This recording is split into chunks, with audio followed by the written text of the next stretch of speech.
Ni kalau uric acid tinggi. Semua ahli kaji dalam bidang perubatan, semua dalam dunia ni, yang Islam, yang tidak Islam, mengakui bahawa gula adalah bapa kepada segala penyakit. Dia duduk di samaran. Saya cakap benda ni di semua kuliah saya. Tuan-tuan kena buat keputusan untuk tinggalkan dia, sebab dia duduk di samaran. Bila duduk di samaran, kita nak jaga agama pun susah. Anak kita lagi susah. Dan dengan burger dia telan, dengan hotdog dia telan, KFC dia telan. Susah. Tanda susah, senang ya. Subuh tak boleh bangun, tak boleh jaga agama. Subuh tak boleh bangun tu tak boleh jaga agama. Bukankah kita baca hadis Nabi Muhammad SAW, barang siapa yang menegakkan solat, dia menegakkan, dia menjaga agama. Barang siapa tak solat, dia meruntuhkan agama. Ni bab makan nombor 4 pemakanan sunnah Nabi Muhammad SAW. Jadi apa nak ganti? Nak ganti apa? Kena ghostan tuan-tuan. Tengok dia moyang-moyang nenek kita makan apa. Bukankah mereka dulu makan gula merah? Gula yang diperbuat daripada air nira, nira nyok tu, kan? Lepas ada mayang nyok tu, dia potong situ, ambil nira. Nira ni boleh ambil kalau betul-betul buat 2 kali sehari boleh ambil, pagi dengan petang. Lepas tu masak dia sampai jadi beku. Kalau rajin tumbuk-tumbuk, blend sampai jadi gula pasiang, warna merah lah. Tu orang dulu makan tuan-tuan. Gula merah lagu tu tuan-tuan. Gula merah masuk dalam makmal, kita buat kajian, tak ada 1% pun gula jahat. Gula sukros yang saya sebut tadi tu, dalam gula merah 1% pun tak ada. Itu sebab orang dulu kita jarang dengar orang kencing manis. Orang dulu moyang-moyang ni hidup sampai 100 tahun lebih umur dia, sakit tak ada. Saya pergi di selatan Thailand, satu pekan kecil. Lepas jemput saya pergi sana. Saya pergi sana lah. Lepas jamu saya teh, ayak teh. Saya tengok ayak teh tu setengah gula. Setengah ni gula, setengah ni teh. Alamak, macam mana? Tapi bukan gula pasiak, gula pokok tar. Sana panggil pokok tar. Kalau sini kita panggil pokok kelapa laut. Bisa tengok tak pokok tu? Ada kot sini kan, tapi tak banyak lah, tempat mereka banyak. Jadi dia buat gula tu daripada gula tar. Saya minta air panas. Sebab apa? Manis sangat, kena tambah air panas. Kemudian lepas minum, dia minta tolong suruh cek darah tinggi, kencing manis. Penduduk kampung lebih kurang ada 20 orang. Saya kata, habis ni kalau cek kencing manis semua tinggi ni. Tuan-tuan tahu tak apa jadi? Saya cek, seorang pun tak ada kencing manis. Seorang pun tak ada kencing manis. Dia makan gula setengah gelas, tapi seorang pun tak ada kencing manis. Pasal apa? Dia makan gula yang tak ada sukros, tak ada gula jahat. Kena tipu kita tuan-tuan. Saya buat kajian, tuan-tuan boleh tanya ahli-ahli kajian saya. Di belakang tu ada 2 orang ahli saintis yang ikut saya sekali. Bila kita buat kajian, ya Allah, seolah-olah ini satu senjata sulit daripada musuh Islam. Kita makan bukan kata penyakit saja mai. Kedua, rohani kita jadi rendah. Rohani kita, kekuatan kita, dia rohani tinggi ni tuan. Sebut nama Allah ni nikmat, lebih nikmat daripada segala-galanya, Allah. Tapi kerana dalam darah kita ada benda kotor, sebut nama Allah seperti mana sebut nama orang, tak ada apa-apa.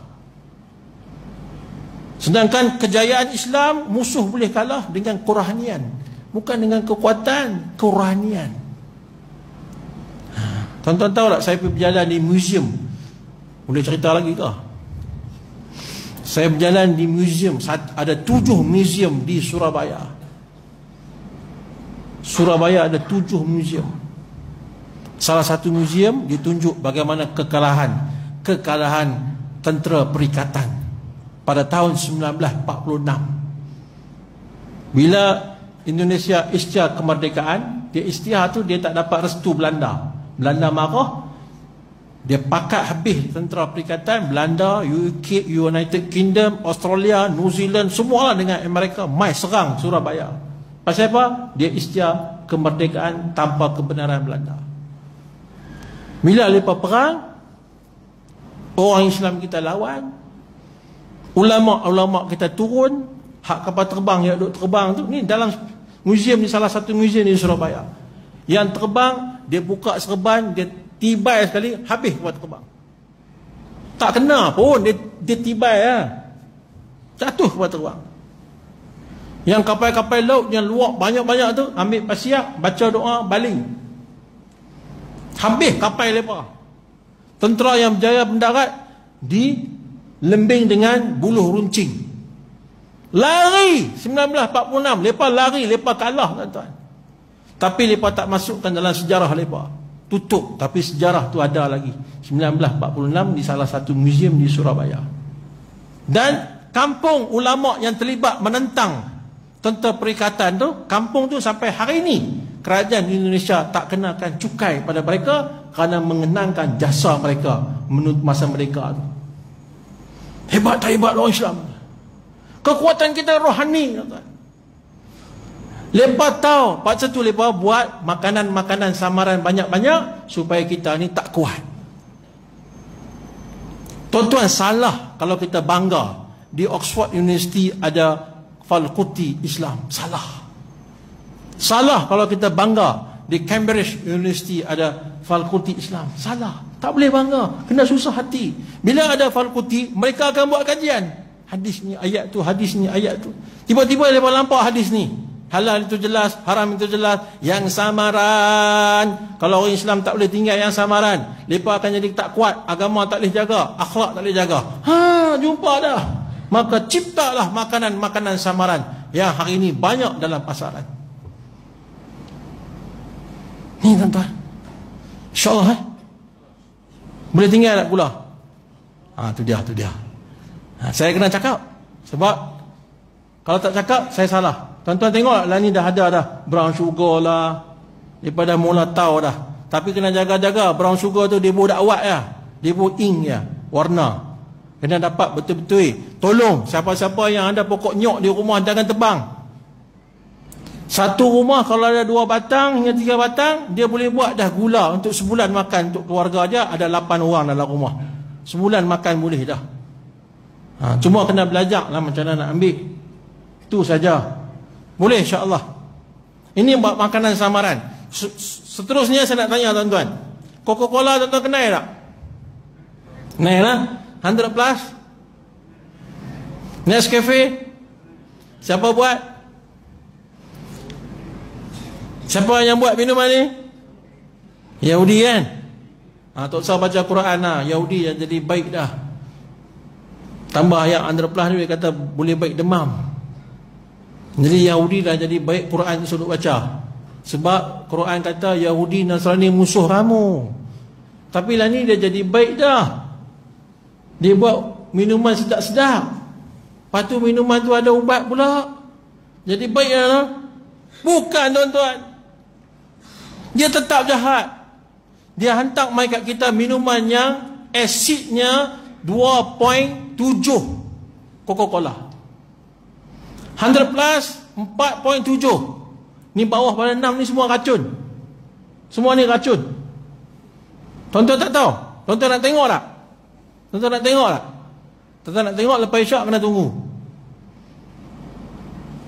Semua muka sedih. Saya akan tunjuk depan ni. Kalau tuan-tuan tunggu, saya akan tunjuk depan ni, depan mata tuan-tuan. Tuan-tuan boleh tengok macam mana mereka tipu kita dengan menggunakan beberapa bahan kimia. Saya akan tunjuk. Nak tengok tak? Lepas tu saya akan tunjuk sunnah Nabi SAW, kehebatan dia melalui kajian saintifik. Nak tengok tak? Nak Okey. Coca-Cola kenal, Nescafe kenal, 100 plus kenal. Saya nak tanya, Talbinah kenal tak? Talbinah ini satu minuman yang termaktub dalam hadis Bukhari Muslim. Nabi bersabda, berikanlah kepada pesakit kamu akan minuman talbinah. Sesungguhnya ia mampu mententeramkan jiwa. Apa itu minuman talbinah? Susu kambing campur dengan bali, ataupun bali campur dengan madu, dinamakan talbinah. Tapi talbinah tidak dipromosikan. Ini minuman Nabi suruh minum. Tuan-tuan kenal tak? Tebo, Lipton. Kenal tak? Siapa punya? Acong. Betul. Cina punya. Kalau mengaji ni untuk guru saya, jangan. Kamu makan apa? Usul. Makanan tu datang pada siapa? Siapa buat? Dia semayang ke tak? Dia mengaji ke tak? Tu dia. Usul makanan. Tebo, Lipton semua kenal kan? Warna tu tuan-tuan ambil air sejuk dalam peti ais. Ambil air sejuk, bubuh, berpeluh gelas ni air sejuk. Ambil teh tu bubuh, keluar habis warna dia. Ni dalam air sejuk, sepatutnya kena keluar masa air panas. Ni air sejuk pun keluar. Teh ke warna tu? Orang suka minum warna ni, uric acid dia akan naik, gout dia bertambah. Tebo kena, Lipton kena. Baik, saya nak tanya, daun sana. Daun sana. Ini hadis daripada Ibnu Majah. Satu ketika Nabi tengok sahabat duk makan daun. Nabi tanya, apa daun kamu makan? Sahabat kata, ini daun untuk cuci perut kami. Nabi kata, jangan makan daun tu. Kalau nak cuci perut, kena makan daun sana. Dia akan cuci perut kamu. Hadis yang lain bagi tahu, Nabi bersabda, punca segala penyakit adalah di perut kamu. Bisa dengar tak hadis ni? Punca segala penyakit adalah daripada perut kamu. Hadis ni yang saya baca tadi, cucilah perut kamu dengan daun sana. Dalam hadis Ibnu Majah, Nabi SAW bersabda, jika ada obat untuk mati, jika ada obat untuk mati, sanalah obatnya. Bak makan minum ni dia persembunyi terus tuan-tuan. Tutup terus, tak bagi kita tahu. Saya dengan imam-imam besar negeri Kelantan 2 tahun lepas menjelajah Eropah di bawah tajaan kerajaan negeri. Nak bagi tu imam ni nampak di luar ni macam mana hebat orang Islam. Sampai di Amsterdam, Belanda. Kami minta daripada University Amsterdam nak masuk perpustakaannya. Sebab kita dengar dalam pustakaannya ada 6,000 kitab. 6,000 kitab orang Islam yang mereka rampas masa zaman penjajah. Mereka sembunyi di situ. Kami minta nak tengok. Apa mereka kata apa? Mereka kata apa kami? Orang Islam tak boleh tengok. Dah nak buat macam mana? Mesti mereka punya. Kena keluar lah. Nampak tak? Mereka tutup tuan-tuan. Buat perubatan, buat apa semua mereka tutup. Tak bagi tahu kat kita. Lah ni baru kita tengok daun sana. Lama ni tak pernah dengar kan? Pokok dia rendah-rendah ya. Pesakit saya bagi makan benda ni tuan-tuan. Ya Allah ya Tuhan tu. Dia keluar. Ya Allahu Akbar. Najis kita kumpul di perut kita 20 tahun dulu. Semua keluar habis. Berkeping-keping macam besi karat. Bila keluar penyakit di perut, tak ada lah najis di perut kita. Kita ambil makanan sunnah yang lain, jadi sihat tuan-tuan. Sebab Nabi kata, punca segala penyakit di perut kamu. Tuan-tuan minta maaf kalau saya suluh tengok tuan-tuan punya usus, saya boleh tahu tuan-tuan sakit apa. Masuk kamera tu tengok hitam dalam tu. Itu tanda tuan-tuan uric acid banyak. Darah tinggi ada, kolesterol ada, gout ada. Kalau masuk tengok merah-merah, lemak banyak, kencing manis tinggi. Dia kalau kita suluh usus kita, keliling dalam usus tu tuan-tuan, nampak asal usus dan nampak saraf-saraf, urat-urat dalam usus. Itu usus yang bersih. Tuan-tuan, Nabi bagi tahu, cucilah perut kamu dengan daun sana. InsyaAllah lah. Ya, ni sakit gigi teruk-teruk, anak-anak cucu kita sakit gigi kekot. Talbina 5 minit ya. Dia duduk sakit tu, bagi minum 5 minit. Masa tu lebih kurang 5 minit hilang sakit gigi tuan-tuan. Tuan-tuan nampak tak Islam ni penyelesai masalah dunia akhirat? Nampak tak dah ni? Nampak tak? Itu bab makanan. Banyak kalau Ustaz nak sentuh ni, banyak. Bab kita makan salah dah tuan-tuan. Nanti lepas isyak saya akan tunjuk. Saya ada ayat Coca-Cola, saya ada 100 plus, saya ada ayat Zam-Zam, saya ada madu, dan saya akan tunjuk macam mana eksperimen. Tuan-tuan tolong tunggu. Korban sikit. Lepas ni esok cuti lah, tak apa, nak tidur sampai esok pagi, sampai lusa pun tak apa. InsyaAllah Yang terakhir sekali tuan-tuan yang dimuliakan Allah Ta'ala, berbekam. Berbekam dan al-fashdu. Berbekam dan al-fashdu. Bekam ni tuan-tuan tahu dah. Cuma saya nak bagi tahu di sini kena bekam cara sunnah, iaitu kena toreh. Toreh. Ya, bukan cocok. Cocok ni acupuncture, cara orang Cina. Cara kita hijamah, dalam bahasa Arab dipanggil hijamah. Hijamah ni toreh. Toreh dan hisap. Toreh dan hisap. Ini bagi betul bekam lagu mana. Yang kedua tadi sebut al-fashdu. Al-fashdu ni buang darah. Bila nak guna sistem al-fashdu ni, ketika orang nak kena stroke. Orang nak kena stroke lagu mana? Dia cakap telo. Kita jumpa kawan kita, kalau cakap telo, cepat-cepat tu nak kena stroke dah. Cek sejarah dia, dia ada darah tinggi pula, dia ada kolesterol tinggi pula. Cakap telo, cepat-cepat tuan-tuan. Kalau rasa lembek tangan kaki tu, dia lah stroke tu. Kebah-kebah tu jaga. Apa nak buat? Cara Islam dia guna al-fashdu. Ini Nabi ajak tuan-tuan. Cucuk di 10 jari kita dengan jarum. Jarum hak cucuk tu lah, ada lubang tengah tu. Jangan ambil jarum jahit baju tu. Tu tak boleh. Jarum yang hak cucuk orang tu, di lubang tengah tu ada. Cucuk di 10 jari kita ni, darah keluar. Darah keluar macam air pipe dia keluar tu. Tadah sampai 1 gelas. 1 gelas tu cukup. Jangan lebih. Kalau lebih mati. Ini saya cerita, tapi jangan buat. Nak buat kena belajar. Jangan buat, nak buat kena belajar. Jadi cukup 1 gelas, berhenti.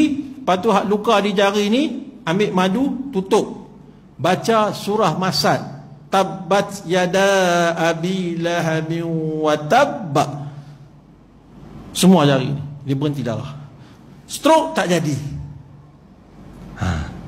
Saya main ni hari ke-12, hari ke-13 dalam safar saya daripada Johor sampai Jitra. Ni tak balik rumah lagi ni. Esok baru nak balik rumah. Tuan-tuan nak ikut saya? Belajar kena lagu tu lah bertahun-tahun.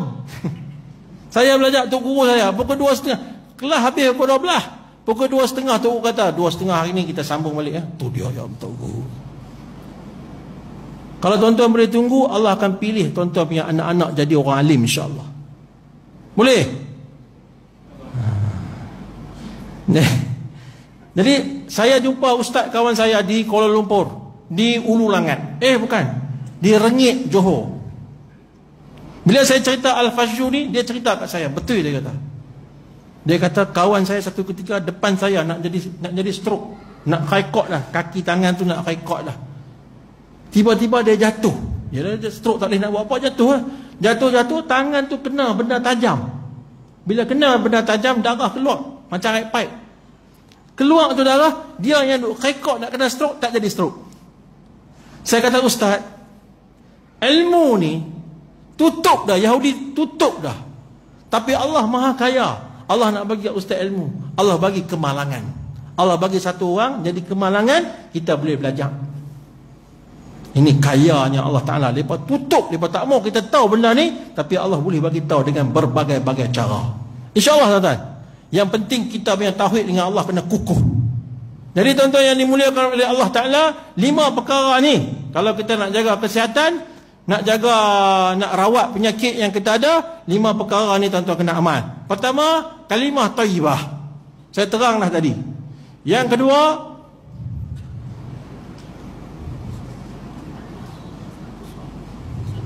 ini kalau pondok kami kena marah ni. Yang kedua, sunnah ni termasuk nombor 1, ya, kalimah thayyibah. Yang kedua, amal. Saya sentuh tadi kan, buat sembahyang hajat, sedekah kan. Yang ketiga ni ruqyah syar'i. Yang keempat, pemakanan sunnah Nabi Muhammad sallallahu alaihi wasallam. Dan yang kelima adalah berbekam dan al-fashdu. Ini 5 perkara kalau buat hayati, kita tak akan terikut-ikut dengan apa yang mereka katakan. InsyaAllah tuan-tuan. Boleh? Lagi sekali mai jangkut semua ada nah. InsyaAllah Baik, lepas isyak ni, tuan-tuan lepas ni lepas semayang, main isyak, boleh tunggu dah sikit, lebih kurang dalam 20 minit saja. Eksperimen ujian sains tu 20 minit saja. Boleh? Nak tengok tak? Nak baru saya nak buat, kalau tak mau saya tak mau buat. Jadi tuan-tuan semayang isyak, lepas isyak kita start selalu. Ya, saya tak semayang sebab saya jamak lah di belakang tadi, supaya bila tuan-tuan semayang, saya di belakang boleh siap alat-alat kelengkapan saya untuk buat eksperimen, insyaAllah. Jadi saya minta maaf banyak-banyak pada tuan-tuan jikalau saya tersalah bahasa, dan minta ampun daripada Allah Ta'ala. Maaf, masa 10:17 saya rasa ni rekod lah. Tak pernah orang ngajak lagu ni lah. Tuan-tuan serik kah? Tak apa, lagi sekali saya main isyak saya berhenti, InsyaAllah kita tangguh majlis kita dengan tasbih kafarah. Subhanallah wa bihamdihi, subhanakallahumma wa bihamdika, asyhadu an la ilaha illa anta, astaghfiruka wa atubu ilaik. Assalamualaikum warahmatullahi ta'ala wabarakatuh.